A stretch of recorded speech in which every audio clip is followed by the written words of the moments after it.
ॐ नमो ॐ अज्ञानतिमिरान्धस्य ज्ञानाञ्जनशलाकया चक्षुरुन्मीलितं येन तस्मै श्रीगुरवे नमः।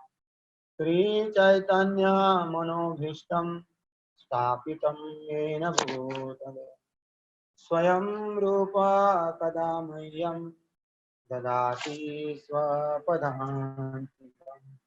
वन्देऽहं श्रीगुरुं श्रीयुतापदकमलं श्रीगुरोन् वैष्णवांश्च श्रीरूपं साग्रजातं भवना रघुनाथान्वितं तं सजीव साद्वैतं सावधूतं परिजनसहितं कृष्णचैतन्यदेवम् श्रीराधा कृष्णपादान् सहगना ललिता श्रीविशाखान्वितान् नमो विष्णुपादाय कृष्णपृष्ठाय भूतले श्रीमते भक्तिवेदान्त स्वामीति नामिने। नमस्ते सरस्वते देवे गौरवाणी प्रचारिणे निर्विशेष शून्यवादी पाश्चात्य देशतारिणे वाञ्छाकल्पतरुभ्यश्च कृपा सिन्धुभ्येव च पतितानां पावनेभ्यो वैष्णवेभ्यो नमो महावदान्याय कृष्णप्रेमप्रदायते कृष्णाय कृष्णचैतन्य नाम्ने गौरक्षसे नमः। आराध्य भगवान् व्रजेश तनय तद्धाम वृन्दावनं रम्या काचिदुपासना व्रजवधू वर्गेण या कल्पिता श्रीमद्भागवतं प्रमाण अमलं प्रेमापुमार्थो महान् श्रीचैतन्य महाप्रभो मतमिदं तत्रादरो न परः। हे कृष्णा करुणा सिन्धो दीनबन्धो जगत्पते गोपेश गोपिका कान्त राधा कान्त नमोस्तु। तप्त कांचन गौरांगी राधे वृंदावनेश्वरी वृषभानुसुते देवी प्रणमामि हरिप्रिय। नीलाचल निवासाय नित्याय परमात्मने बलभद्र सुभद्राभ्यां जगन्नाथाय ते नमः। जय श्री कृष्ण चैतन्य प्रभु नित्यानंद श्री अद्वैत गदाधर श्रीवासादि गौर भक्तवृंद। हरे कृष्णा कृष्णा कृष्णा हरे हरे हरे राम राम राम हरे हरे। हरे कृष्णा। सायंकालीन भगवद गीता अध्ययन वर्ग में आप सभी का स्वागत है। तो आज हम भगवद गीता के भूमिका अभी कुछ थोड़ा ही रहा है, 2-3-4 पन्ने, इसे खत्म करके फिर हम भगवद गीता चैप्टर को शुरू करेंगे। तो हम देख रहे थे भगवान ने अपने धाम का भी वर्णन किया और हमें अपने धाम की ओर ले जाने के लिए भगवान ने गीता का वास्तविक ज्ञान मनुष्य को दिया है, क्योंकि कोई भी पिता अपने पुत्रों को दुख में नहीं देखना चाहता, क्योंकि वो भी दुखी होता है। जैसे प्रकार आपकी संतान यदि कहीं दुख में है तो आप भी ऑटोमेटिकली दुखी हो जाएंगे, क्योंकि आपका रिलेशन है।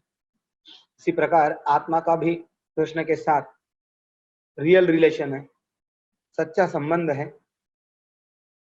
उस संबंधों को कारण भगवान भी हमें इस अवस्था में देख के दुखी होते हैं,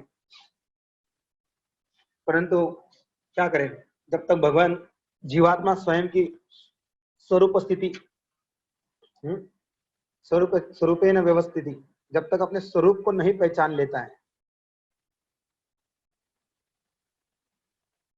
तब तक जीवात्मा भगवान के साथ अपना संबंध नहीं प्रस्तावित कर सकता। क्योंकि जीवात्मा इस माया के जगत में आकर इस तीन गुणी माया में बंद होता है, सतोगुण, रजोगुण, तमोगुण में, तो अपनी वास्तविक स्थिति को भूलकर इस जगत की पहचान अपना लेता है। जैसे कोई जीवात्मा किसी देश में, जैसे अमेरिका में पैदा है, तो स्वयं अपने आप को मैं American, I am American. Bharat में पैदा था, आई एम भारतीय, आई एम इंडियन। जिस जाति में पैदा हुआ, आई एम ब्राह्मण, I am Kshatriya, I am Marathi, I am Gujarati, I am Bengali. तो जिस देश, जिस परिभाष, जिस जाति में जिस पिता, तो उसे अपना मान लेता है। ये होता है अज्ञान। इस अज्ञान के कारण वो असली संबंध भूल कर दुख में पड़ता है। कृष्ण भूलिया जीव, क्या चैतन्य चरितामृत में लिखते, कृष्ण भूलिया जीव भोगवांछा करे, निकटस्थ माया तारे चापटी अदर। जब जीवात्मा कृष्ण को भूल जाता है और इस भौतिक संसार का भोग करने की जब इच्छा करता है, तब उसे माया बोलती है, माया पकड़ लेती है, छापटिया धरी। अर्थात पीछे से जैसे कोई आपको गले को पकड़ लेता है, छपटता है, वैसे माया छपट जाती है। तुरंत कुछ सेकंड के अंदर ही माया उसे कैच कर लेती है, क्योंकि जो कृष्ण को भूलना चाहता है माया में आओ। इसीलिए जीवात्मा की स्थिति तटस्थ है। जीवात्मा को तटस्थ शक्ति कहते हैं, जो माया में भी रहता है और भगवान के पास भी रह सकता है। तो भगवान को भूला, माया में आओ, माया को भूलना चाहता है, कृष्ण के पास जाओ। ये निरंतर उसके साथ चलता रहता है। और जिस दिन उसे स्वयं अवगत हो जाता है कि मैं part and parcel of Lord Krishna, मैं भगवान का नित्य पार्षद हूं, नित्य अंश हूं, जो ये स्थिति जो अवगत कर लेता है, पूरी तरह रियलाइज से साक्षात्कार हो जाता है कि मैं इस जगत का नहीं हूं, इस जगत के सारे संबंध मेरे नकली है, मेरा असली संबंध कृष्ण के साथ है। मैं आत्मा होने के नाते तो मुझे अपने धाम की ओर लौटना है, अपने घर वापसी करनी है। तब वो इस पथ पर अग्रसर होता है और बड़ी दृढ़ता के साथ और बड़ी गंभीरता के साथ इस पथ को, भक्ति पथ को अपनाकर भगवान के कहे गए वचनों के अनुसार, भगवत गीता के अनुसार जीवन जीने लगता है। तो ऐसे जीवात्मा को भगवान अपने धाम की ओर आकर्षित करते हैं, बताते कि मेरा धाम कैसा है। हमने कल भगवान के पूछा, अभी आगे बढ़ते हैं। फिर भी भगवत गीता हमें इस भौतिक ब्रह्मांड के किसी लोक में जाने की सलाह नहीं देती। यदि भगवत गीता कहते बाकी लोकों में जाने की जरूरत नहीं, लोग अनेक अनेक लोकों में जाना चाहते, ब्रह्मलोक, तपोलोक, स्वर्गलोक, विशेषकर ज्यादातर स्वर्गलोक का आकर्षण होता है। सुंदर सुंदर अप्सराएं, नंदन कानन वन, सोमरस का पान, दिव्य शरीर, है ना, धरती से बड़ा अच्छा शरीर, जिसको पसीना नहीं आता है, बूढ़ा नहीं होता है, वो अनलिमिटेड कर सकते हैं। ऐसे स्वर्ग की ओर बहुत सारे लोग जाने का प्रयास करते हैं पुण्य कमाकर, परंतु भगवान भगवत गीता में कहते हैं कि जो भक्त बनता है उसे भगवान ऐसे लोगों में जाने नहीं देते।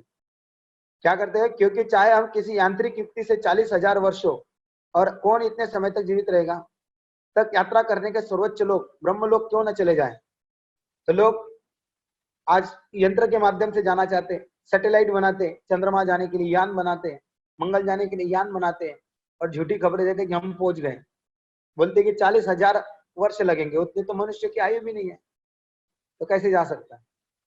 तो वह कहते हैं किंतु फिर भी वहां हमें जन्म, मृत्यु, जरा, व्याधि जैसी भौतिक असुविधाओं से मुक्ति नहीं मिल सकेगी। यदि आप दूसरे लोक में चले भी जाएंगे, वहां भी जन्म, मृत्यु, जरा, व्याधि है। 4 समस्या, ब्रह्मलोक से लेकर पाताल, ये 14 लोकों में चारों समस्या है। तो कहीं भी जाएंगे तो जन्म मृत्यु से छुटकारा नहीं है।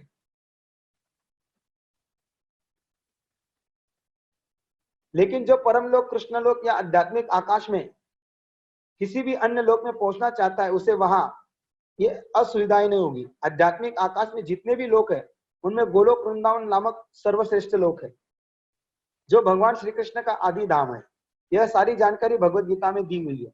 इसमें उपदेश दिया है कि किस प्रकार हम इस भौतिक जगत को छोड़े और आध्यात्मिक आकाश में वास्तविक आनंदमय जीवन की शुरुआत करें। तो भगवान के धाम का वर्णन ब्रह्म संहिता में बहुत सुंदर तरीके से वर्णन है। देवी महेश हरिधाम सुतेशी तेशी।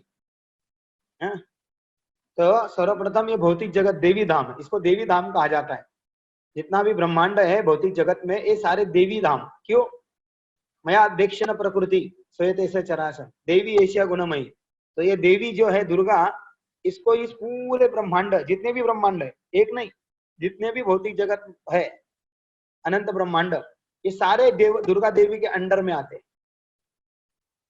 इसकी कंट्रोलर दुर्गा देवी को रखा गया है। उसके ऊपर आता है ब्रह्म ज्योति, जो निराकारवादियों का, मायावादी का आत्मा को शून्य बना देना, वो प्रकाश, जिसे लोग भगवान का पहला स्वरूप ब्रह्म, जो भगवान से निकलने वाले शरीर का प्रकाश, वो ब्रह्म ज्योति। उसके बाद विरजा नदी आती है, विरजा नदी को क्रॉस करके फिर शिवलोक, सदाशिव, कैलाश, धरती पर जो कैलाश वो नहीं, सदाशिव लोक, शंकर का, जहां से शंकर जिनके अंश है सदाशिव के, वो सदाशिव लोक। और उसके ऊपर वैकुंठ लोक, देवी महेश हरि धाम सुतेशु। फिर वैकुंठ से सब हरि धाम शुरू होते। हरि मतलब भगवान के। तो भगवान के जितने अवतार होते हैं, राम और कृष्ण को छोड़कर जितने भी अवतार है, सबका वैकुंठ लोक है। हम जो अवतार पढ़ते हो तो हमारे भौतिक जगत के अवतार हुए, जितने भी 22 अवतार हुए, लेकिन अलग ब्रह्मांड में भगवान ने अलग अवतार लिए। तो ऐसे अनंत ब्रह्मांड अनंत अवतार होते रहते हैं। तो उन सारे अवतार, जो भी अवतार भगवान धारण करते हैं, उस अवतार का एक ब्रह्मांड, एक वैकुंठ बन जाता है। मैं आपको दिखा दूं तो हमारे सामने भागवतम है। तो भागवतम में थोड़ा पहला पन्ने पर चित्रीकरण किया है ना, देख सकते हैं आप। ये भगवान का गोलोक, नीचे भौतिक जगत, और ये बाकी जितने ब्रह्मांड दिखाई दे रहे हैं, तो भगवान के जितने अवतार है, ये सारे वैकुंठ लोक। आप भागवतम का कैंटो देखेंगे तो उसके ऊपर आप ये देख सकते हैं। तो ये सारे वैकुंठ लोक। तो वैकुंठ लोकों में भगवान के सारे अवतार, तो जो दास्य भाव में भक्ति करते हैं, वो विशेषकर वैकुंठ ऐश्वर्य में, सारूप्य, सामीप्य, सालोक्य, सृष्टि, इस प्रकार की जो मुक्ति पाना चाहते हैं भगवान से, वो इन वैकुंठ लोकों में प्रवेश करते हैं। फिर उसके ऊपर है भगवान का रामचंद्र का धाम अयोध्या, साकेत, जिसे साकेत धाम भी कहते हैं। फिर उसके ऊपर द्वारका, भगवान वासुदेव कृष्ण का स्वरूप। फिर मथुरा, और फिर गोलोक वृंदावन। और गोलोक वृंदावन में भी दो भाग है, एक औदार्य धाम और एक माधुर्य धाम। औदार्य धाम मतलब जहां पर चैतन्य महाप्रभु के पार्षदगण, वही कृष्ण है लेकिन वही पार्षद उधर भी रहते हैं। और माधुर्य धाम भगवान का साख्य गोपिया के साथ जहां पर भगवान नित्य लीला करते हैं, ऐसा गोलोक वृंदावन। तो इस प्रकार भगवान के धाम की रचना है, पूरे विश्व की रचना है, आध्यात्मिक जगत, भौतिक जगत, इन सारों की रचना है। तो ऐसे जगत में हमें भगवान आकर्षित करते हैं। तो जो भगवत गीता को फॉलो करता है और परंपरा के अनुसार गौड़ी वैष्णव या चारों वैष्णव, तो ये लोग गोलोक वृंदावन की तरफ ही बढ़ते हैं। उनमें से कोई कोई भक्त होगा, नरसिंह का भक्त होगा तो नरसिंह लोक में जाएगा, वामन भगवान का भक्त होगा तो वामन लोक में जाएगा। लेकिन जो कृष्ण के भक्त है गोलोक वृंदावन जाते हैं। राम के भक्त होंगे तो वो अयोध्या में जाएंगे, राम के साथ वो अपने लीला करते हैं, अपना सेवा करते हैं। तो हमें निश्चित करना होता है कि हमें कौन से, किसकी भक्ति करना है। तो प्रभुपाद ने तो अल्टीमेटली कृष्ण ही दिया, क्योंकि यहाँ पर भी पूरा वाद विवाद नहीं हो कि राम श्रेष्ठ, नहीं नरसिंह श्रेष्ठ, नहीं कृष्ण श्रेष्ठ। मनुष्य में तो तुरंत डिवीजन करना शुरू कर देते हैं। तो प्रभुपाद भगवान गीता में भगवान स्पष्ट कहते हैं कि मैं भगवत धाम ले जाने के लिए आता हूं। तो आध्यात्मिक आकाश में जितने भी लोग हैं, उनमें गोलोक वृंदावन नामक श्रेष्ठ है, जो भगवान श्री कृष्ण का आदि धाम है। ये सारी जानकारी भगवत गीता में दी गई हुई, और इसमें उपदेश दिया गया है कि किस प्रकार हम भौतिक जगत को छोड़े। भगवत गीता में हमें शिक्षा मिलती कि हम किस प्रकार इस संसार को छोड़कर भगवान की ओर चले। और आध्यात्मिक आकाश में वास्तविक आनंद में जीवन की शुरुआत कर सकते हैं। तो कभी कभी लोगों को एक कल्पना लगता है, कभी देखा नहीं ना, ऐसे लगता है कि होगा कि नहीं, ये भी मन में डाउट संशय निर्माण होता है। जब भगवत गीता, इसीलिए कहा है भगवत गीता को आपको श्रद्धा रखनी होगी, इसलिए गीता में भगवान बोले श्रद्धावान लभते ज्ञानम। यदि श्रद्धा है तभी आपको ये सब रियलाइज होगा, और श्रद्धा से नहीं सुनेंगे या श्रद्धा से ग्रहण नहीं करेंगे तो ये कब काल्पनिक लगेगा, है ना, क्योंकि हमने कभी देखा नहीं है, अनुभव नहीं किया है। क्योंकि आध्यात्मिक जगत को भौतिक शरीर के द्वारा या भौतिक मन द्वारा या भौतिक बुद्धि द्वारा कभी समझा नहीं जा सकता है। इसलिए भगवान गीता में पहले ही कहते हैं एज इट इज ग्रहण करना, यथारूप। डॉक्टर ने दी गई दवाई को आप अभी डिस्क्रिमिनेट करेंगे नहीं, इतनी गोली लेनी है, इतनी नहीं, इतनी नहीं लेनी है, नहीं 1 दिन के बाद, नहीं 4 दिन के बाद लेनी है। आप अपना मेंटल कैलकुलेशन मनोधर्म लगाएंगे तो कभी भी बीमारी ठीक नहीं होगी। उसी प्रकार भगवत गीता में मनोधर्म नहीं लगाना है। भगवत गीता के पहली शुरुआत में कहा गया कि इसे एज इट इज एक्सेप्ट करना है और उसी के अनुसार चलना है, फिर देखिए उसका रिजल्ट आता है। लेकिन हम अपना मेंटल कैलकुलेशन डालेंगे, अपना मनोधर्म घुसाएंगे, अपने मन को जो लगता है वो करेंगे, तो रिजल्ट नहीं आता। इसलिए कितने लोग गीता को पढ़ते हैं, सुनते हैं, फिर बाद में मन माना कारोबार करते हैं, फिर जीवन में परिवर्तन नहीं दिखाई देता, फिर क्या आरोप लगाते हैं, अब भगवत गीता बकवास है, ये हरे कृष्ण वाले बकवास है ना। गलती खुद करेंगे और दोष भगवान को देंगे। तो भगवान जैसा बोला है कि एज इट इज, मन मना मत भक्तो मत त्याजी नमस्कार, केवल मुझे नमस्कार करो, केवल मामे कम शरण, केवल मुझे शरण आओ। लेकिन हम बाहर से दिखाते कृष्ण की शरण, मन में किसी देवता को और ध्यान करते रहते, पूजा करते ही रहते, तो ये गलत। तो आगे कहते हैं, भगवान बोलते हैं मेरा धाम वास्तव में क्या है। भगवत गीता के 15वें अध्याय का पहला श्लोक है, ऊर्ध्वमूलम अधशाखम अश्वस्तम प्रावुरव्ययम छंदासी यस्य पर्णानि यस्तम त वेद स वेदवित। यहाँ पर भौतिक जगत का वर्णन उस वृक्ष के रूप में हुआ है। वृक्ष, वृक्ष मतलब पेड़, जिसकी जड़ें ऊर्ध्वमुखी, जड़ें ऊपर है और शाखाएं नीचे की ओर है। हमें ऐसे वृक्ष का अनुभव है। कहाँ पर होता है ऐसा वृक्ष का अनुभव? ऐसा वृक्ष हमें कहाँ दिखाई देता है?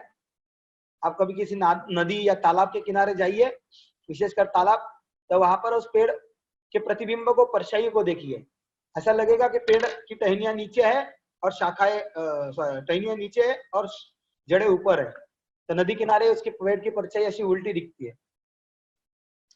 यदि कोई नदी या जलाशय किनारे खड़ा होकर जल में वृक्षों को प्रतिबिंब देखे तो उसे सारे वृक्ष उल्टे दिखेंगे, शाखाएं नीचे की ओर, जड़ें ऊपर की ओर।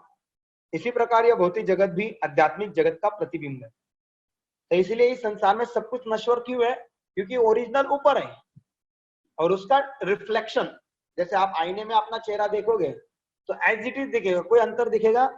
बिल्कुल नहीं। लेकिन वो आईने का चेहरा असली है? नहीं, वो प्रतिबिंब है।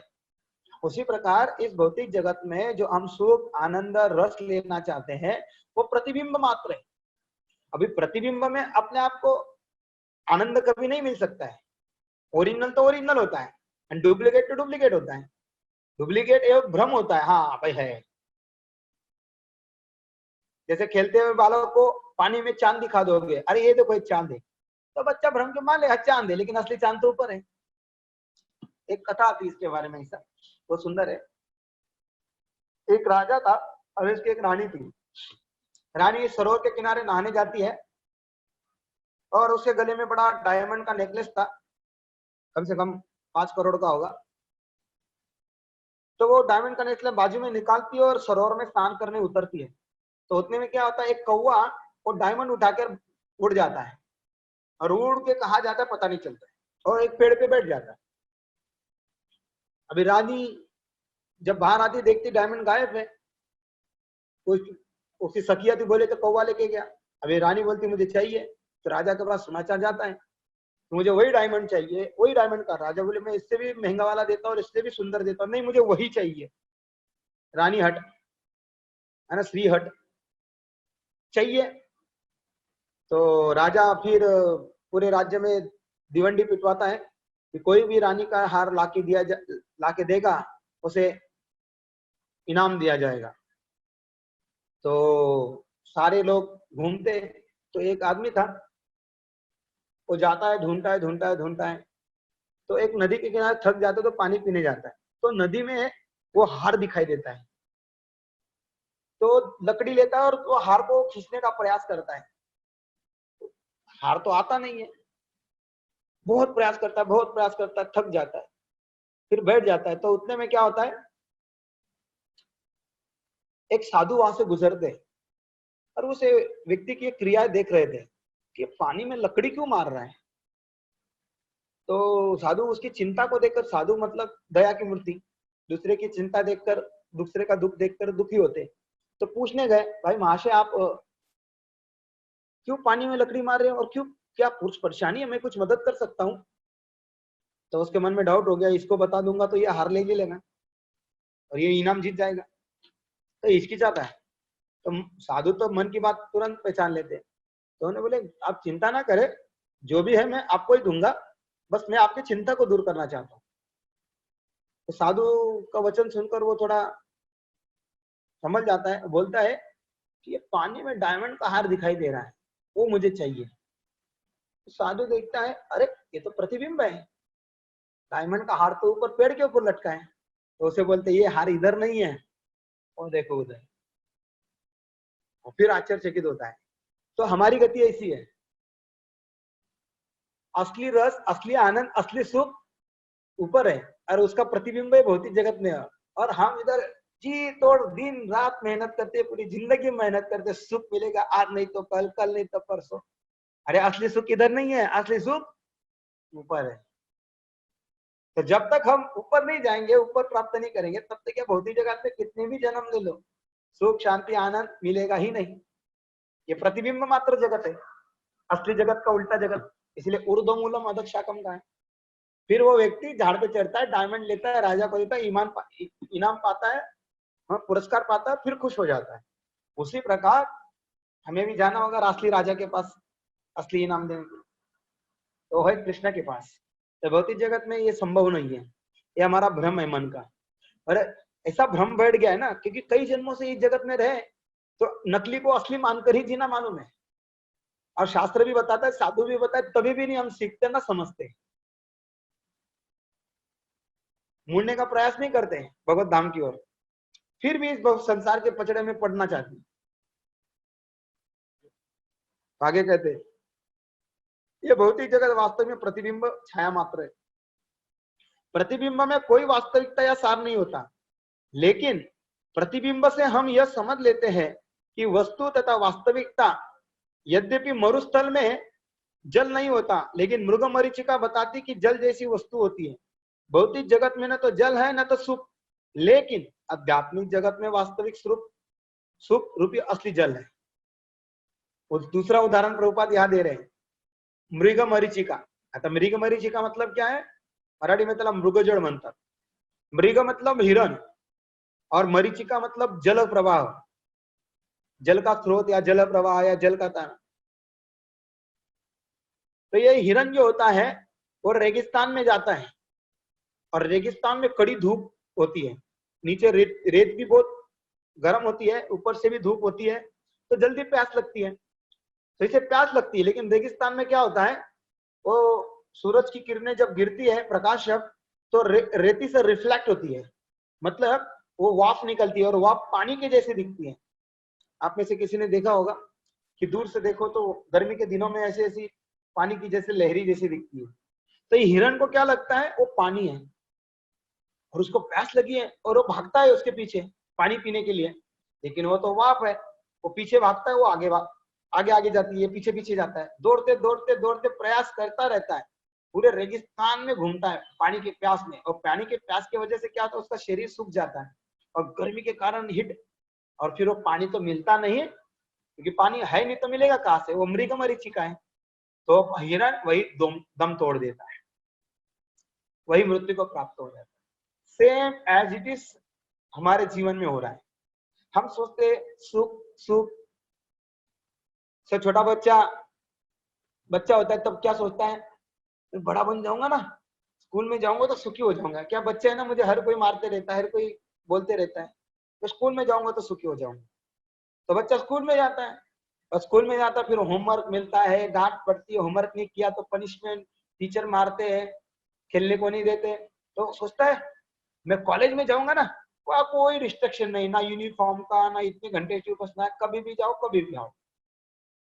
तो कॉलेज में कैसे भी कपड़े पहनो, गर्लफ्रेंड बनाओ, बॉयफ्रेंड बनाओ, मजा ही मजा है। तो सोचता है कि मैं कॉलेज जाऊंगा तो सुखी होऊंगा, तो कॉलेज चला जाता है। अभी कॉलेज में पैसा चाहिए, गर्लफ्रेंड चाहिए तो पैसा गरम खिसा चाहिए, बाइक चाहिए, ये चाहिए, तो उसकी डिमांड और बढ़ती है। तो बोलते ये आ जाएगा तो सुखी। एक दूसरे का देख के उसके पास बाइक है क्या, हाँ पल्सर है, मेरे पास भी चाहिए। तो नाना प्रकार की कामना, तो बोलता है ये आ जाएगा तो सुखी हो जाएगा। फिर बोलता है कि नहीं, नौकरी लग जाएंगी, मैं अपने पैसे से सारी चीज खरीदूंगा, ये पिताजी देते नहीं है, पैसा नहीं है, तो दुखी होता है। तो बोलता है मैं जॉब करूंगा ना, तो पैसा आएगा तो मैं अपनी गाड़ी लूंगा, फिर गर्लफ्रेंड को घुमाऊंगा या शादी करूंगा। फिर सोचता है कि शादी करने के बाद सुख है, शादी कर लेता है। तो शादी के बाद क्या क्या होता है शादी करने वालों को मालूम, कितना दुख है कि कस सुख है, वो जो किए उनको पता है। प्रभुपाद कहते हैं ना, दिल्ली के लड्डू जो खाए वो भी पछताए, जो ना खाए वो भी पछताए। तो ऐसा है ये संसार।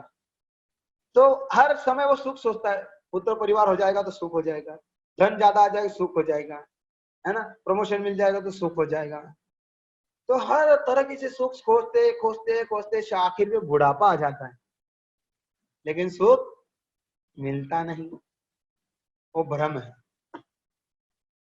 तो इसी प्रकार ये हिरण इसलिए मृग मरीचिका कर दिया है, लेकिन भागता रहता है, आ भी नहीं तो थोड़े देर के बाद पानी मिलेगा, मिलेगा मिलेगा मिलेगा मिलेगा, आखिर तक पानी है ही नहीं तो कहां से मिलेगा। इस प्रकार इस संसार में सुख नाम की वस्तु है ही नहीं, जो भी है वो आपका हमारा भ्रम है। क्योंकि भगवान गीता के 8वें अध्याय के 15वें श्लोक में मामुपेत्यम पुनर्जन्म दुखालयम अशाश्वतम, ये संसार दुखालय, संपूर्ण आलय मतलब संपूर्ण पूर्ण, तो ये संपूर्ण दुख भरी दुनिया है। तो आगे कहते हैं भगवत गीता में भगवान कहते हैं, भगवान ने सुझाव दिया है कि हम निम्नलिखित प्रकार से आध्यात्मिक जगत की प्राप्ति कर सकते हैं। कैसे? निर्माण मोहा जित संग दोषा अध्यात्म विद्या अध्यात्म नित्या विनिरुद्ध काम द्वंद्वेर विमुक्ता सुख दुख संगेर गच्छन्त मूढ़ा पदम अव्ययम तत्। कैसे प्राप्त कर सकते हैं? पदम अव्यय अर्थात भगवान का सनातन राज्य धाम को वही प्राप्त होता है जो निर्माण मोह है। निर्माण इसका अर्थ क्या है?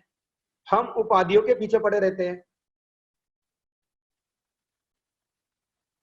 कोई महाशय बनना चाहता है, कोई प्रभु बनना चाहता है, कोई राष्ट्रपति प्रेसिडेंट बनना चाहता है, कोई धनवान राजा और कोई और कुछ बनना चाहता है।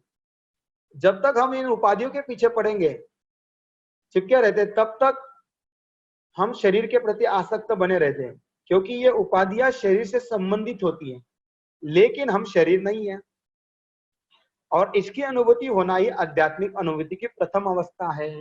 पहली अवस्था क्या है साक्षात्कार की? कि मैं शरीर नहीं हूं, मैं आत्मा हूं। तो ये जब जिसको साक्षात्कार हो जाएगा, वो उपाधियों को पाने के लिए भागेगा नहीं कि मुझे धनवान बनना है, मुझे राष्ट्रपति बनना है, नगर सेवक बनना है, मुझे सोसाइटी का बॉस बनना है, मुझे समाज का नगर सेवक बनना है, मुझे ब्यूटी क्वीन बनना है, मुझे हीरोइन बनना है, हीरो बनना है, ये सारी, मुझे इंजीनियर बनना है, मुझे डॉक्टर बनना है, ये सारी उपाधियां है और ये शरीर से संबंधित ही है।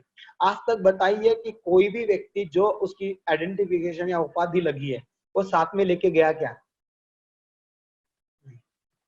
जो भी शरीर से संबंधित वस्तु है, चाहे धन हो, दौलत हो, उपाधि हो, कंपनी हो, सब यही के यही है और आत्मा चला जाता है। तो हम जिसके लिए हमें ये भौतिक जगत में मानव शरीर मिला वो तो पाया नहीं, इसलिए मनुष्य जन्म पाइया राधा कृष्ण ना भजिया जानिया सुनिया विष खाइनु। तो जो व्यक्ति मानव जीवन पाकर राधा कृष्ण का भजन नहीं करता, वो जानबूझकर प्रतिदिन विष खा रहा है, जहर खा रहा है। इसलिए बोला गीता बहुत सत्य है, एकदम कठोर कड़वा सत्य है, और वही पचा सकता है जो इस मार्ग पर अपने आप को साक्षात्कार के मार्ग पर चलाता है, क्योंकि कटु सत्य ही जीवन का सत्य है। तो भगवान यहाँ कितना स्पष्ट कह रहे हैं, ये उपाधियों को छोड़ निर्माण मोह जित संग दोषा, अध्यात्म विद्या निवृत्त कामा। तब तक हम शरीर के प्रति आसक्त बने रहते क्योंकि ये उपाधियां शरीर से संबंधित होती है, लेकिन हम शरीर नहीं है।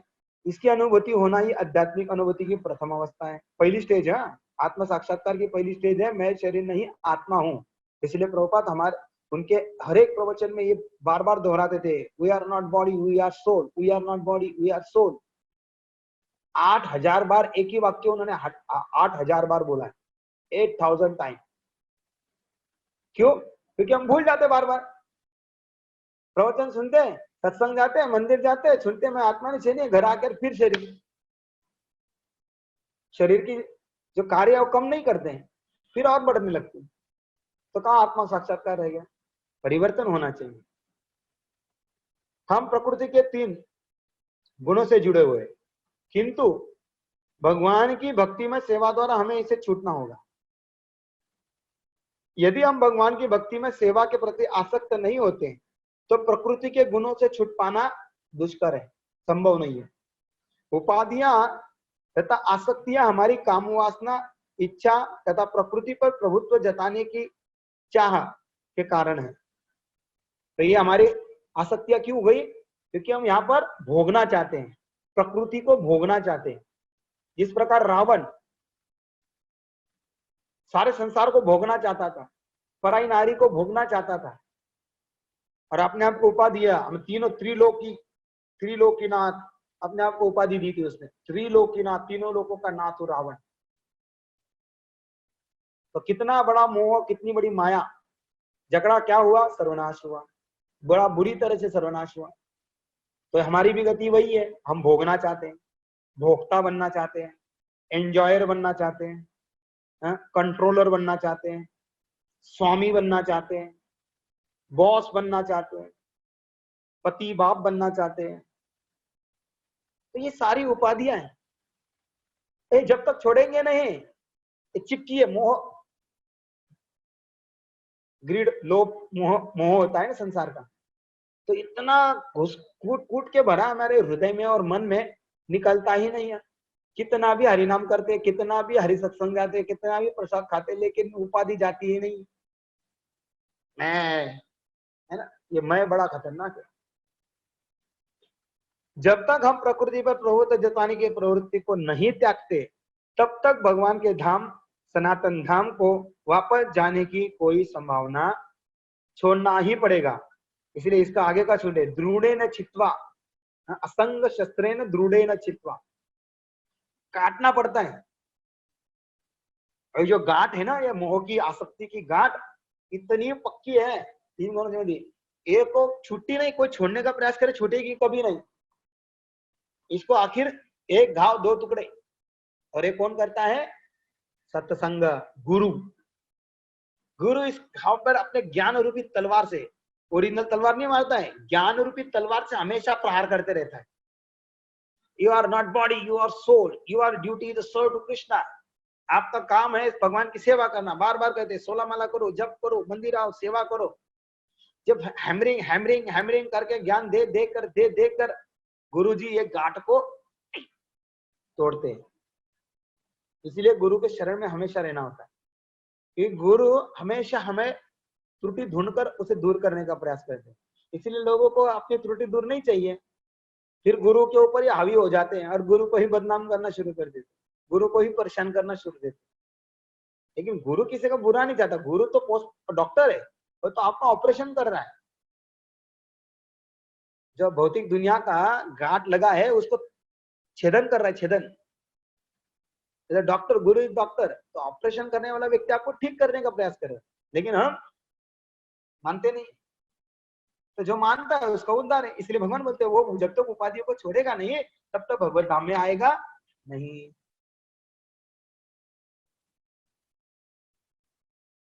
जो झूठे भौतिक भोगों के आकर्षणों द्वारा मोहग्रस्त नहीं होता, जो भगवान की सेवा में स्थित रहता है, ऐसे व्यक्ति सहज ही परम धाम को प्राप्त होता है।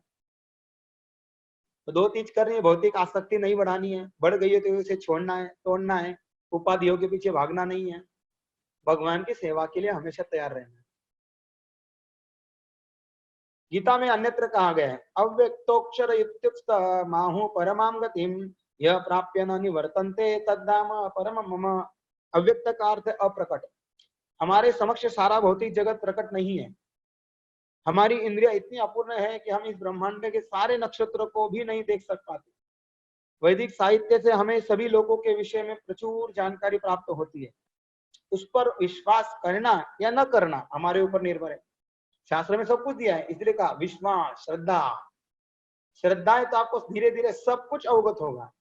यदि विश्वास नहीं है, श्रद्धा नहीं है, तो सब माइथोलॉजी लगेगा, काल्पनिक कहानियां रख दो लाल कपड़े में बांधकर, जसी है तशी। इसलिए लोग गीता लेते हैं, सालों साल खोलते नहीं, बोलते हमारे घर गीता है। अरे गीता है तो भाई पढ़ो, उसके अंदर भगवान ने क्या दिया है जानो। नहीं,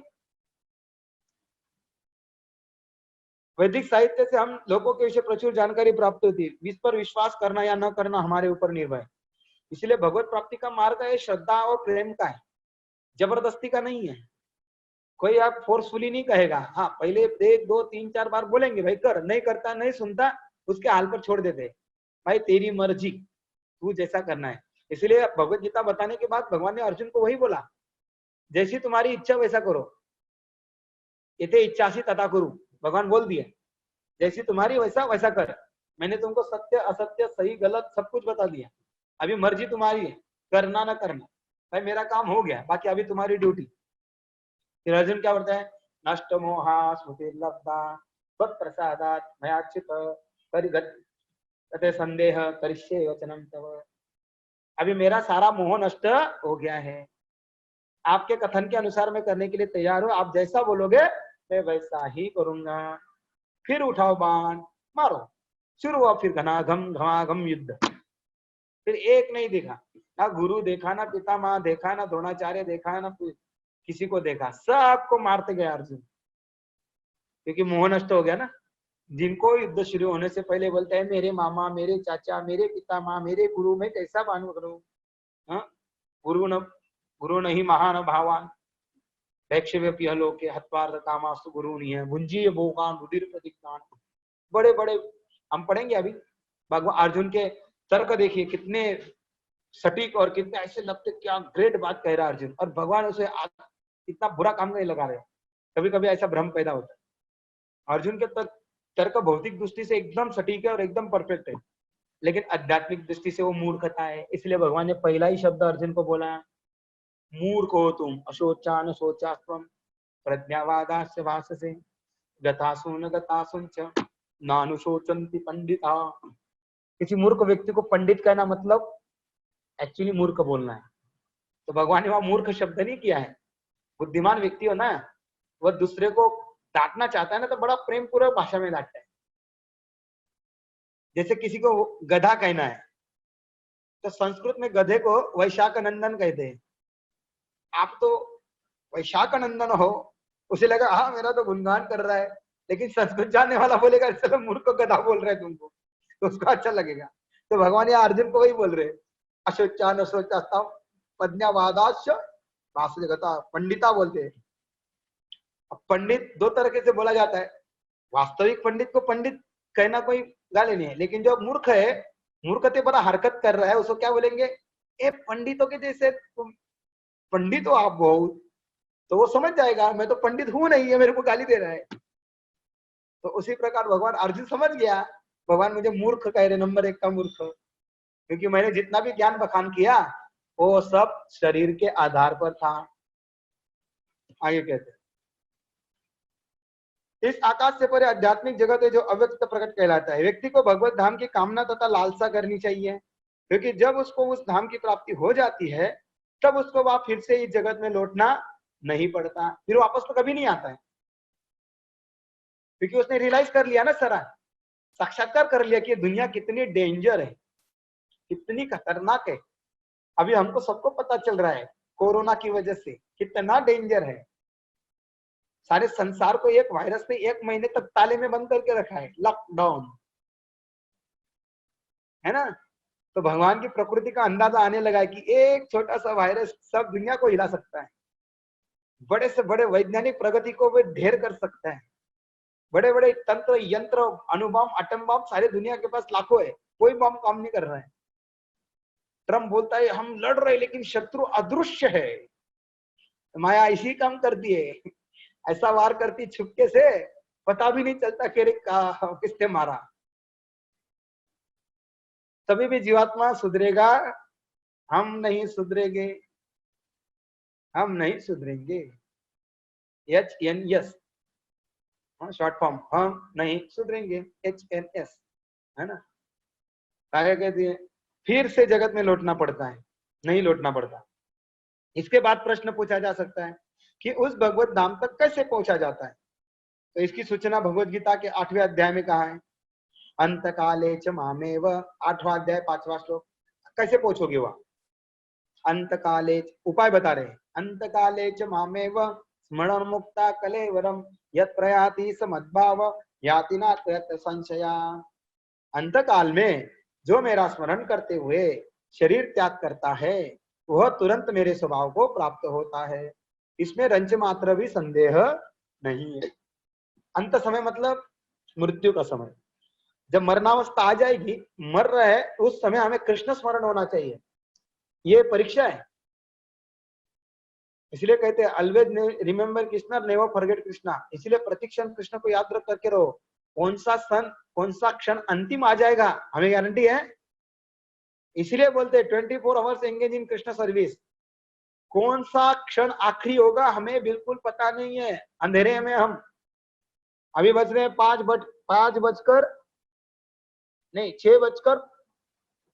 6:21 न जाने 6:25 हमारा आखिरी हो सकता है। गारंटी है? कोई गारंटी नहीं है। मैंने कितना हम अंधेरे में, रिस्क भरा जीवन है। कभी किसी ने सोचा ना था अमेरिका में कोरोना से हम इतने खतरनाक 1 महीने के अंदर खपा 5,000 50,000 मर जाएंगे? कोई किसी को पता नहीं था। इसीलिए मृत्यु का कोई गारंटी नहीं है, किसकी कब आएगी, किसी के पास बॉन्ड पेपर लिख के नहीं दिया है। इसीलिए प्रत्येक दिन जिंदगी का आखिरी दिन समझ के जीना चाहिए। इसलिए हम इस मोह माया में नहीं फंसेंगे। नहीं तो प्लान बनाएंगे, हाँ 4 साल में कमाई करूंगा, फिर इतना पैसा जमा होगा, फिर 1 BHK खरीदेंगे, फिर बाहर रहने जाएंगे, फिर लग शादी करते हैं, बच्चा पैदा होने से पहले प्लानिंग करते हैं, बच्ची पैदा होगी तो फिर इतना लाइफ बीमा LIC में खोलना पड़ेगा, फिर महीने के इतने भरने पड़ेंगे, फिर 8 घंटे की ड्यूटी काम नहीं करेंगे, फिर वो ओवर टाइम करना पड़ेगा 12 घंटे। अरे अभी तक आया भी नहीं संसार में, तब तक प्लानिंग शुरू। तो ये माया है। प्लानिंग यहाँ से निकलने की करनी है, लेकिन हम सब लोग प्लानिंग यहाँ जीने की करते हैं। प्रभुपाद बोलते हैं we are I am teaching the art of dying, but हम सीखते हैं आर्ट ऑफ लिविंग। इस जगत में रहने के लिए सीखना नहीं है, निकलने के लिए सीखना है। आर्ट ऑफ डाइंग सीखना है, और Bhagavad Gita art of dying सिखाती है। मृत्यु की कला, यह है मृत्यु की कला। अंत काले च मामेव। एक आदमी अमीर था, व्यापारी था, करोड़ों बिजनेस था उसका, और जब अस्पताल में भर्ती होता है डॉक्टर बोल देते जिंदगी आपकी 4 घंटे की है, तो बोलता है डॉक्टर जी मैं करोड़ रुपया देता हूँ लेकिन मेरी जिंदगी और 4 महीने बढ़ा दीजिए। डॉक्टर बोलता है मेरे हाथ में नहीं है, ऊपर वाला बढ़ाएगा तो ठीक है, नहीं तो मेरे हाथ में नहीं। आप 4 करोड़ का 4 अरब भी दोगे तो 1 मिनट का भी लाइफ हम दे नहीं सकते, खत्म। इसीलिए अंत समय आने से पहले तैयारी करना है। इसलिए बोलते हैं life is study, death is exam. यदि स्टडी रेगुलरली एवरी डे होगा तो एग्जाम पास कर पाएंगे, नहीं तो बोलेंगे देखेंगे। हाँ, जैसे स्कूल में पढ़ते थे, अंतिम एग्जाम आती थी, अरे अप्रैल में है ना, मई में एग्जाम है, अप्रैल में मार्च में है, अभी तो बहुत टाइम है ना मम्मी, 1 महीने पहले अभ्यास करेंगे ना, अभी क्या इतना जल्दी है, खेलने दो ना। फिर 1 महीना आ जाता है, तो टाइम है, थोड़ा थोड़ा करेंगे। फिर 15 दिन 10 दिन 2 दिन पर परीक्षा आ जाती है, भाई दिन रात पढ़ता है, सुबह रात 2 दिन में घपा घपा जितना पढ़ सकता है पढ़ता है, और परीक्षा में रात को पढ़ा दिन को सफा। हिस्ट्री ज्योग्राफी बेवफा, रात को पढ़ा दिन को सफा, काय की याद रहेगी। फिर परीक्षा का रिजल्ट आता है फेल। क्यों? अंत समय में तैयारी किया ना, पहले से तैयारी नहीं किया। स्कूल शुरू होते उस दिन से तैयारी करेगा तो फेल होगा का मेरिट में आएगा। उसी प्रकार जिस दिन पता चल गया कि मैं शरीर नहीं आत्मा हूँ, कृष्ण का दास हूँ, भक्ति करना ही जीवन का प्रथम कर्तव्य है, उसी दिन से वो लग जाता है। 16 माला भोग लगाना सब नहीं करेंगे, देखेंगे अभी तो बुढ़ापे का काम है, अभी तो जवानी है, ऐश करो। फिर कोरोना आता है, ऐश करो। ऐसा सारे प्लान, सारी दुनिया के सारे प्लान फेल हो गए। 1-2 महीने से लॉकडाउन कर दिया, कितने प्लान बनाए थे। मई में द्वारका यात्रा जाएंगे, फेल। हम इधर जाएंगे, सब फेल। सिंगापुर जाएंगे, फेल। सारे प्लान फेल कर दिए। तो इसलिए अंत काल कौन सा होगा हमें पता नहीं, इसलिए बेटर है कीर्तनीय सदा हरि। महाप्रभु बोल दिए प्रतिदिन कीर्तन में लगे रहो, जप करते रहो, अपना सेवा करते रहो। आने दो कौन सा भी समय, भक्त फिर डरता नहीं है, मृत्यु से तो बिल्कुल डरता नहीं है। जो भक्त नियमित और निरंतर भक्ति के क्रियाओं को करने में लगा हुआ है, इसलिए प्रभुपाद कहते हैं भगवान को देखने का प्रयास मत करो, ऐसी सेवा करो, ऐसी भक्ति करो कि भगवान तुमको देखने के लिए आए। क्या भक्त है, चलो इसको उद्धार कर देते। हमारे हाथ में भगवान को देखने का चांस नहीं है, हमें ऐसी सेवा करनी है कि भगवान हमको देखे। इसलिए अंत समय की तैयारी करना है, और अंत समय हमें किसी को भी मालूम नहीं। आपको मालूम है क्या, जितने भी सब देख रहे हैं सुन रहे हैं, मालूम है आपको?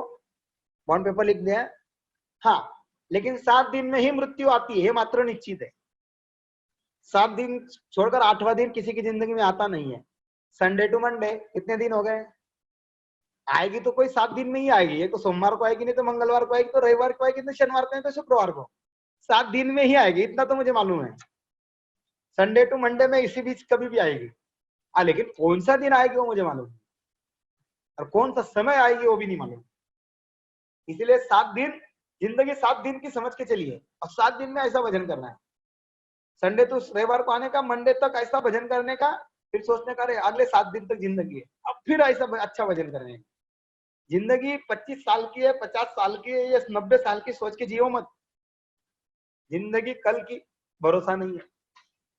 जिंदगी ये सफर है ना, गाना गाते हैं वो सुहाना बोलते हैं, लेकिन यार तो दुखाना हो गया है। सुहाना नहीं है सफर जिंदगी का, बड़ा दुख भरा है। इसीलिए मटेरियल वाले जगत के लोग है ना, ऐसे गाने रचकर, ऐसे फिल्म बनाकर हमको और मोह में डालते हैं। जिंदगी ये सफर ये सुहाना, कल क्या हो किसने जाना, इसको नहीं पता कल क्या होगा। इसीलिए आज से ही लग जाइए, हरे कृष्णा कृष्णा कृष्णा हरे हरे, हरे राम राम राम हरे हरे। इसलिए भक्त सावधान, प्रति दिवस आज जिंदगी मिल गई भगवान के नाम। मनुष्य को चाहिए कि वो कृष्ण के स्वरूप का स्मरण करे। जो व्यक्ति मृत्यु के समय कृष्ण का चिंतन करता है, वो कृष्ण को प्राप्त होता है। मनुष्य को चाहिए कि वो कृष्ण के स्वरूप का स्मरण करे, और यदि स्वरूप का चिंतन करते हुए वो मर जाता है, तो वह निश्चित ही भगवत धाम को प्राप्त होता है। बोनाफाइड कर दिया भगवान ने, ये वचन भगवान के, किसी मनुष्य के, साधु के, गुरु के नहीं है, सीधे भगवान के। भगवत भाव शब्द परम पुरुष के परम स्वभाव का सूचक है। परम पुरुष सच्चिदानंद विग्रह, अर्थात उनका स्वरूप शाश्वत ज्ञान तथा आनंद से पूर्ण है। हमारा यह शरीर सच्चिदानंद नहीं है, सत नहीं अपितु असत है, शाश्वत नहीं अपितु नाशवान है, चित नहीं अपितु अर्थात अज्ञान है, ज्ञान से पूर्ण नहीं है अपितु अज्ञान से पूर्ण है। आध्यात्मिक शरीर का बिल्कुल उल्टा शरीर है हमारा, असत, निरानंदमय और अज्ञानमय। और आध्यात्मिक शरीर कैसा है? सत चित आनंदमय, सच्चिदानंद। तो हमें असली शरीर प्राप्त करना, ये नकली शरीर है। जहां ऐसी अनेक वस्तुएं जो हमें ज्ञात नहीं है। यह शरीर निरानंद है, आनंद से उत्पन्न होकर दुख से पूर्ण है। इस संसार में जितने भी दुखों को हम अनुभव होता है वो शरीर से उत्पन्न है, किंतु जो व्यक्ति भगवान कृष्ण का चिंतन करते हुए शरीर को त्यागता है, वह तुरंत शरीर सच्चिदानंद शरीर को प्राप्त करता है। जिस शरीर से हम इतना प्यार करता है वो शरीर बड़ा दुख है, यही दुख का मेन सागर है। सारे 9 द्वार से गंदगी निकलती है, है ना। क्या क्या नहीं इस शरीर के अंदर रोग है। शारीरम व्याधि मंदिरम, ये शरीर जो है ना व्याधियों का मंदिर है। नाना प्रकार की व्याधि है ना। डायबिटीज, कैंसर, एड्स, कोरोना, जुकाम, सर्दी, मलेरिया, HB2, B22, क्या क्या रोग निकलते पता नहीं, है ना। जोड़ों का रोग, कफपात वित्त, किसी को पैसिडिटी का प्रॉब्लम, किसी को माइग्रेन का प्रॉब्लम, क्या नहीं बीमारी है। ये फ्लू, वो फ्लू, सारे फ्लू फ्लू आते हैं, स्वाइन फ्लू, ब्लड फ्लू,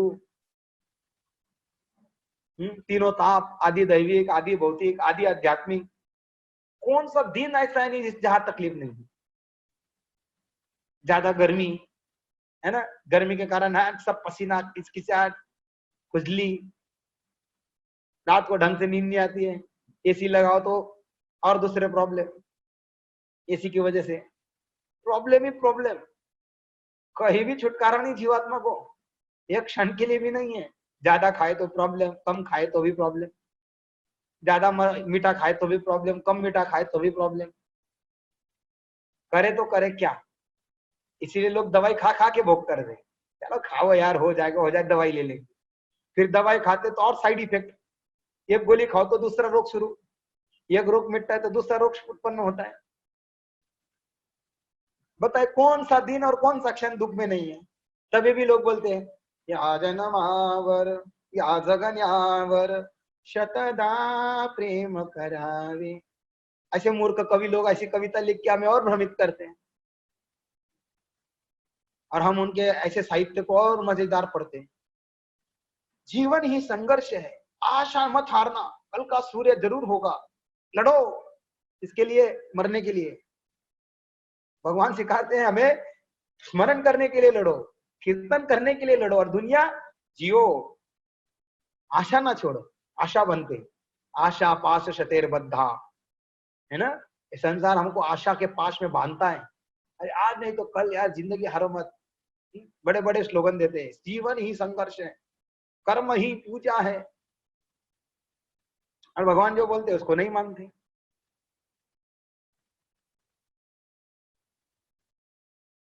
अंदर देखोगे तो कितनी गंदगी। एक दांत टूटता है तो कितना दर्द होता है, दूसरा दांत लगाने जाओ तो 1,500, 2,000, 5,000 मांगता है। और भगवान ने हमको दांत दिया तो फुकट, एक दांत नहीं दिए, पूरी 32 ही फुकट दी है। हाँ? शरीर का एक कोई पार्ट खराब होता है तो कितना पैसा लगता है, डॉक्टर मांगते हैं। अभी वो कोरोना से ग्रस्त है, वेंटिलेटर नहीं मिल रहा है, एक एक वेंटिलेटर की कीमत 5,000 एक एक दिन के लिए। तो फिर याद आता है, अरे 40 साल तो भगवान ने मुझे फ्री में ऑक्सीजन दिया, 1 रुपया मांगा नहीं। तब याद आता है भगवान, है ना। तो इटली के लोग बोल रहे थे 90 साल जिया बेचारा, लास्ट में इन्वेलेटर पर रखा, डॉक्टर बोलते इतना पैसा देंगे तो हम इन्वेलेटर देंगे। तो बूढ़ा बोलता है ठीक है पैसा तो दे दूंगा, लेकिन बोले क्या प्रॉब्लम है। मैं उस ऊपर वाले का शुक्रिया अदा करना था, 90 साल तक उसने मुझे ऑक्सीजन दिया, 1 रुपया नहीं मांगा, और देखो आप लोग एक दिन का ऑक्सीजन का 5 लाख रुपए मांग रहे हैं। तब उसे भगवान की याद आती है, भगवान को फिर अपने आप को कोसता है, लानत है मेरी जिंदगी पर, जिसने मुझे 90 साल तक ऑक्सीजन फ्री दिया, मैंने उसे एक दिन भी याद नहीं किया। ऐसी गति हमारी ना हो, इसलिए अभी से याद करना शुरू कर दीजिए। हरे नाम हरे नाम हरे नाम केवल, है ना। जीवन बड़ा कठिन है। मनुष्य देव जन्म पाइया, इसलिए राधा कृष्ण का भजन करिए, हर समय भगवान को याद करिए, संसार को जितना भूल सके भूलिए, जितना आवश्यक है उतना ही करिए। इसी शरीर को त्याग कर इस भौतिक जगत में दूसरा शरीर धारण करना भी सुव्यवस्थित है। मनुष्य तभी मरता है जब वो निश्चित हो जाता है कि अगले जीवन में उसे किस प्रकार का शरीर प्राप्त होगा। जब तक अगले शरीर बनाता ही ना प्रकृति, तब तक ये शरीर छोड़ने नहीं देती है। और ये अगला शरीर प्रकृति तभी बनाती है, आपकी जिंदगी का लेखा जोखा चित्रगुप्त के पास होता है कि इसने क्या क्या जिंदगी भर किया, उसके अनुसार अगला बॉडी बनता है। इसने बहुत मांस खाया क्या, चलो ठीक है, कुत्ते का शरीर नहीं तो शेर का शरीर तैयार करो, इसका नेक्स्ट जन्म शरीर कुत्ते के शरीर में, इसको मांस खाने की बहुत आदत थी, डालो। कोई कोई समुद्र किनारे बहुत तैरता है, अरे इसको तैरने की बहुत आदत है, जिंदगी भर तैरा, ठीक है, मनुष्य जीवन छोड़कर तैरने की आदत है, चलो मछली का जिंदगी शुरू करो, इसकी अगला शरीर मछली का, तैरते रहे पानी में ही 24 घंटे, चिंग चिंग चिंग चिंग चिंग। प्रभुपाद जो लॉस एंजलिस अनेक बीचों पे घूमते थे, वहां सब फॉरेनर लोग नंगे धंगड़े पड़े रहते थे बीच पर। तो प्रभुपाद बोलते इनको नंगे रहने की ज्यादा आदत है, भगवान अगला शरीर पेड़ का तैयार करेगा।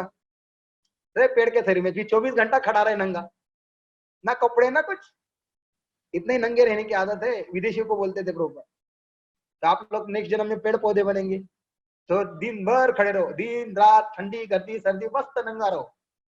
वो एक फोटो भी निकाला है प्रकृति के नियम के पुस्तक के ऊपर। तो जैसा चेतना आप डेवलप करोगे, वही धन के प्रति ज्यादा आसक्ति है, अगले जन्म में वही सांप बन के आएंगे। कैलाश की कथा है, हाँ वही नाग बन के आता है, धन की आसक्ति है। तो कुत्ता बन के आता है उस घर में रक्षा करने के लिए।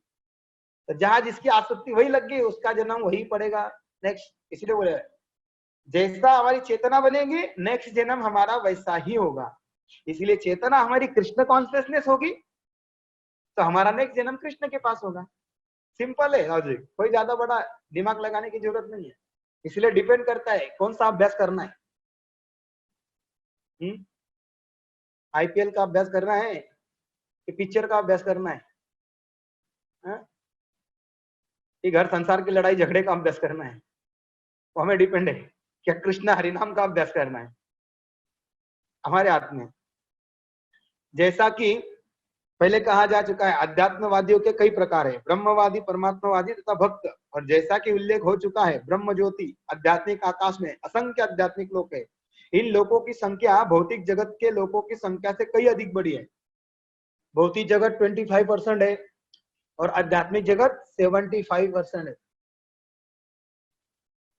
3/4 भौतिक जगत है, 1/3 भौतिक जगत है और 3/4 आध्यात्मिक जगत है। एक 3/4 आणि 1/5 विभूति। तो यदि भौतिक जगत आध्यात्मिक जगत के मायने 3 गुना छोटा है, आध्यात्मिक जगत 3 गुना बड़ा है। तो सोचो उसमें कितने लोग, कितने ब्रह्मा, कितने वैकुंठ लोग, कितने जीवात्माएं, शाश्वत दिव्य जगत, और कितना आनंदमय होगा। अरे यहाँ हम एक दूसरे का मुंह भी नहीं देखना चाहते, ऐसा जगत है यहाँ। बाजू वालों को बाजू वाला कौन है मालूम भी नहीं होता है।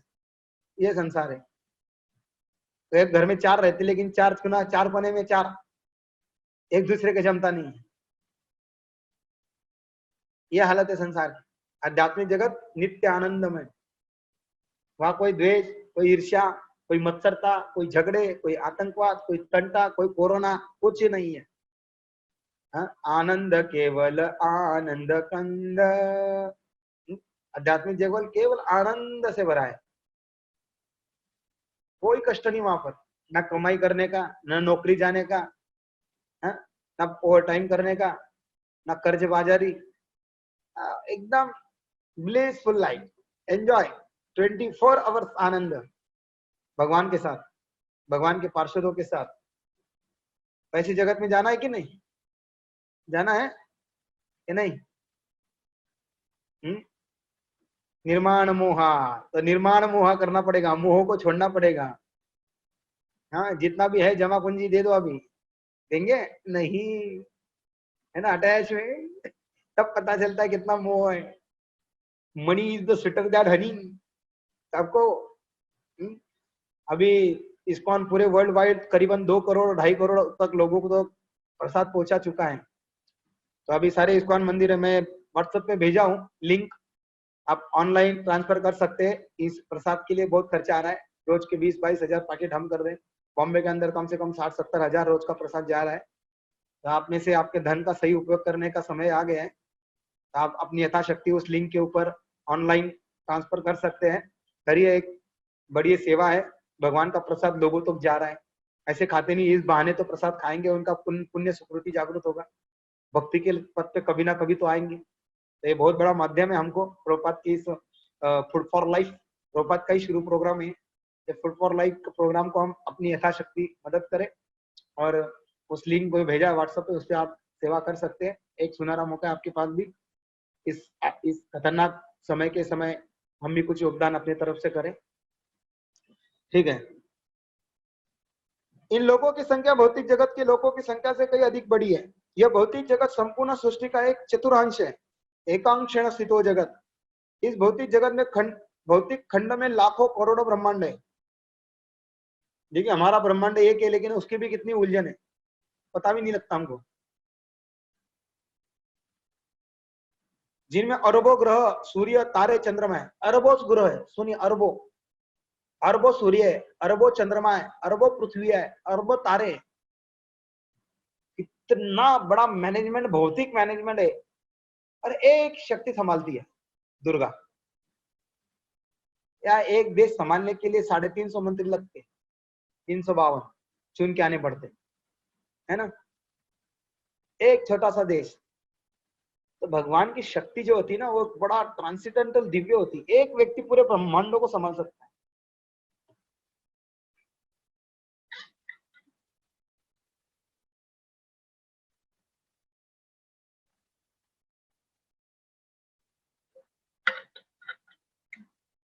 और इस भौतिक जगत में एक सरकार बनती है, उसमें भी विरोधी पार्टी बार बार उसको गिराने के लिए प्रयास करती है। और देखो लोग सभा में कैसे कुत्ती बिल्ली की तरह झगड़ते हैं, एक दूसरे के ऊपर कुछ माइक फेंकेंगे, चप्पल फेंकेंगे, कुछ फेंकेंगे। ये कलयुग की अवस्था है, ये देश ऐसा चलता है। लेकिन भगवान की प्रकृति देखिए कितने सुव्यवस्थित तरीके से चलती है, क्योंकि वो भगवान के अधीनस्थ चलती है। और इस संसार में लोग पृथ्वी भगवान की, सारी संपत्ति, सारी भूमि वो पाल की, लेकिन अधिकार अपना, मैं ओनर, मैं मेरी, और भगवान को मानते नहीं ना, तो इसलिए इतने झगड़े कलयुग में हो रहे। और भौतिक जगत को छोड़ के या उसकी खाली पृथ्वी को छोड़ देंगे तो बाकी सारे संसार में भगवान की आज्ञा का पालन हो रहा है।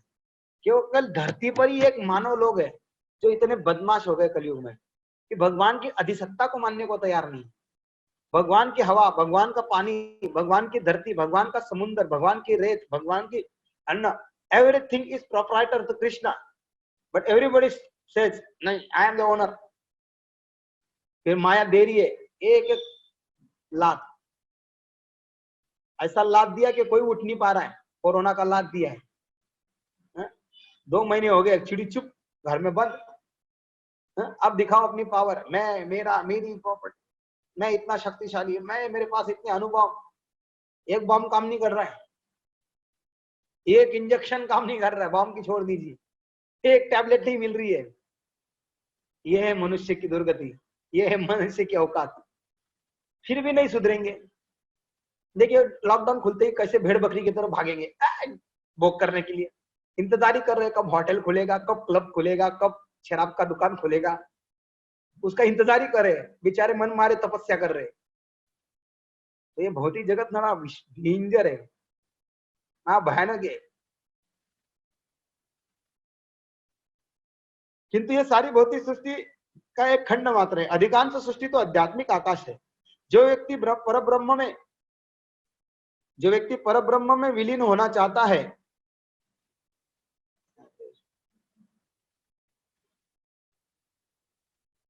वह तुरंत ही परमेश्वर की ब्रह्म ज्योति में भेज दिया जाता है।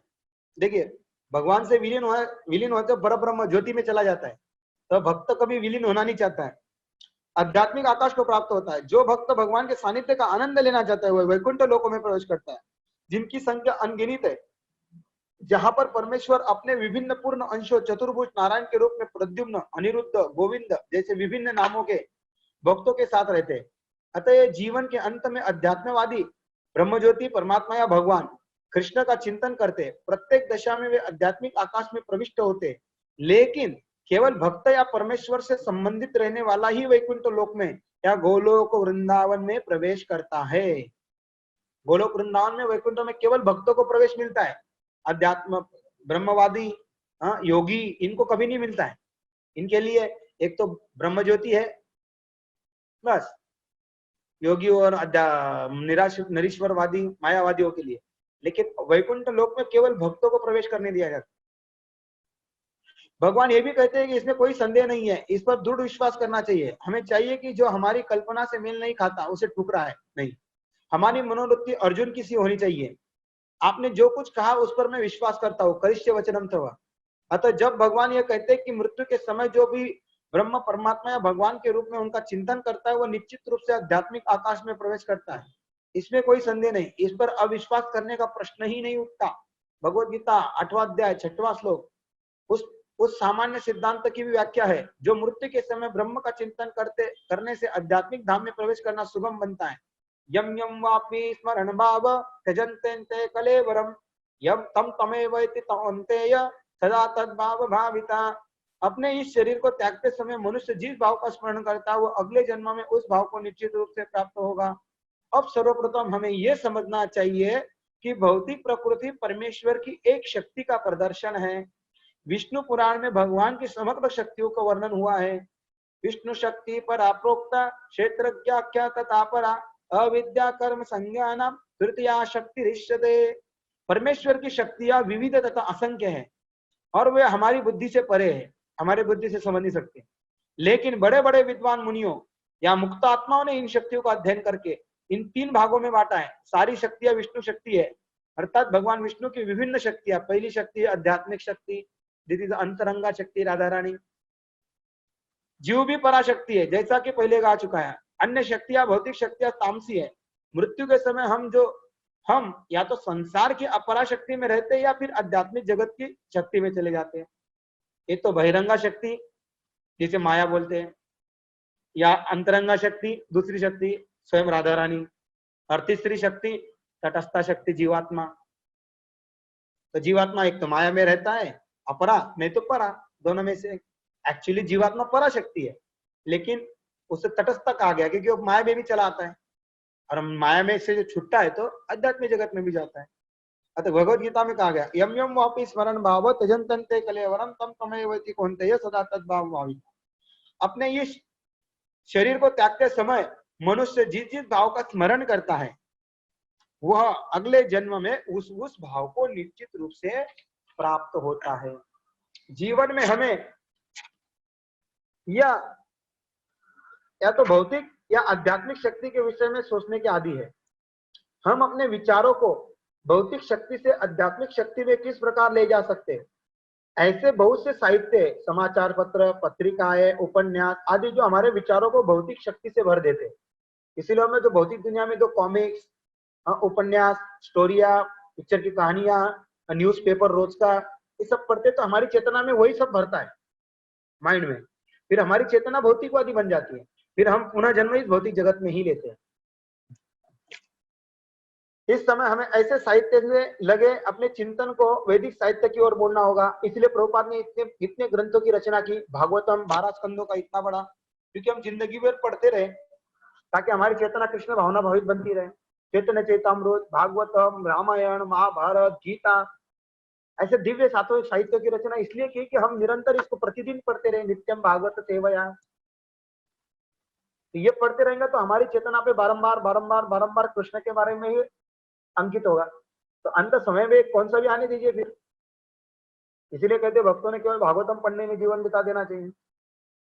बाकी के उपन्यास, कादंबरी, पिक्चर की स्टोरी, पिक्चर देखना, इसीलिए भक्त ये सब बातों में कभी समय नहीं गवाता है। पिक्चर देखना, न्यूज़पेपर पढ़ना, है ना, ये कॉमिक्स, उपन्यास, इधर की फालतू की किताबें, नो। भागवत ही इतना है कि पूरी जिंदगी चली जाएगी, इतना। और रसीला है।